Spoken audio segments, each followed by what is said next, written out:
আমার সবচাইতে প্রিয় পিঠাটা আজকে আমি বানাইছিলাম। এটা হচ্ছে আমাদের সিরাজগঞ্জে আমরা এটা দইলা পিঠা বলে থাকি, অন্য অন্য অঞ্চলে কি বলে সেটা আমি জানি না, তবে আমরা দইলা পিঠা এটা বলে থাকি। আর এই দইলা পিঠাটা কিন্তু আমাদের অঞ্চলে বিভিন্ন রকম করে বানিয়ে থাকে, ঝাল, মিষ্টি, সাদা, যে যেটা পছন্দ করে। তবে আমার ফ্যামিলিতে একজনে একটা পছন্দ, এই জন্য তিনজনের পছন্দ মতো তিন ধরনের বানিয়ে নিয়েছি। মেয়ে পছন্দ করে মিষ্টিটা, আর আমি সাদাটা পছন্দ করি, ওর বাবা পছন্দ করে ঝালটা। এই জন্য ভাবলাম যে তিনটাই বানাই একসঙ্গে গোলাগুলে।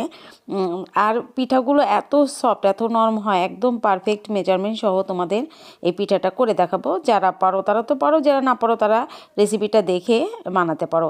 এখানে প্রথমে 2 বাটি শুকনা চালের গুঁড়া নিয়েছি, শুকনা বা ভেজা যে কোনো একটা দিয়ে বানালে পারো, যেটাই নাও না কেন ভেজে নিতে হবে। প্রথমে শুকনা খোলায় কম আঁচে একটু ভেজে নিচ্ছি। যখন দেখবে ভাজতে ভাজতে কালারটা একটু চেঞ্জ হয়ে চালের গুঁড়ার সুন্দর একটা স্মেল বের হবে, তখন সামান্য একটু লবণ দিয়ে অন্য চুলা আমি পানি ফুটাতে দিয়েছিলাম, ওই ফুটন্ত পানি দিয়ে তারপর এই গোলাটা মানে কাইটা করে নিতে হবে আর কি। এখানে কিন্তু চুলার চালটা বন্ধ করে রেখেছি আমি। একদম ফুটন্ত গরম পানি দিয়ে এভাবে একটু নেড়ে নেড়ে সম্পূর্ণ আটা ভিজিয়ে তারপরে যেরকমভাবে শক্ত একটা কাই করে নিতে হবে, এক গাদা বেশি পানি দিতে যাবে না। তারপর মিষ্টি পিঠার জন্য আমি এখানে দিয়ে দিচ্ছি পাটালি গুড় এখানে বা খেজুরের গুড়, এটা গ্রেট করে নিয়েছি। এটা নারিকেল একটু লম্বা লম্বা করে কেটে নিলে এই পিঠাটা এরকমভাবে বানালে দেখতে ভালো লাগে, খেতেও ভালো লাগে। এটা আগে মিশিয়ে একটু সরিয়ে রাখছি, গুড়টা একটু গলে যাক। তারপর এখন আমি এই যে ঝাল পিঠার জন্য একটু হলুদের গুঁড়া দিয়ে দিয়েছি, তার সাথে দেবো, এখানে কিন্তু পেঁয়াজ ব্যবহার করা যাবে না, একটু চিলি ফ্লেক্স দিলাম দেখতে সুন্দর লাগবে বলে।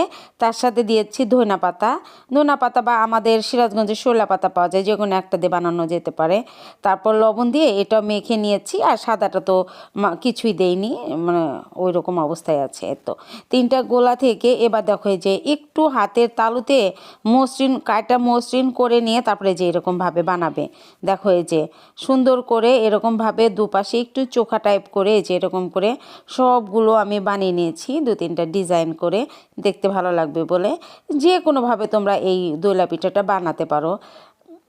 দেখো এবার এই যে স্টিমারে স্টিম করে নিয়েছি, বেশি সময় লাগে না, 15 থেকে 20 মিনিটের মধ্যে হয়ে যায়। এবার এটা যেন একটা না লাগে, তার জন্য একটু হওয়ার পর উপরে একটু ঠান্ডা পানি দিতে হবে, ঠান্ডা পানি দিয়ে একটু ঝাঁকিয়ে নিলে একদম ছেড়ে যাবে। পরে এই যে দেখো এই যে একটু প্লেটে এখনই কিন্তু নামালাম, পিঠাটা গরম অবস্থায় আছে, এখন প্রচণ্ড গরম, হাতে ধরতে পারছি না এরকম অবস্থা। তোমাদের দেখাচ্ছি, দেখো কতটা সফট, একদম তুলতুলে নরম হয়েছে কিন্তু এই যে দেখো। আর পিঠাগুলো খেতে কী যে মানে মজা হয়েছিল, দেখো এই যে ভেঙে দেখাচ্ছি কতটা সুন্দর। এই রেসিপিটা যদি ভালো লাগে তোমাদের কাছে আমার চ্যানেলটাকে সাবস্ক্রাইব করো, বেশি বেশি করে লাইক আর শেয়ার করতে অনুরোধ করলাম। সবাই বেশি বেশি করে একটু শেয়ার করবে, আর ফেসবুক থেকে যারা দেখছো পেজটাকে ফলো করে রেখে দিও।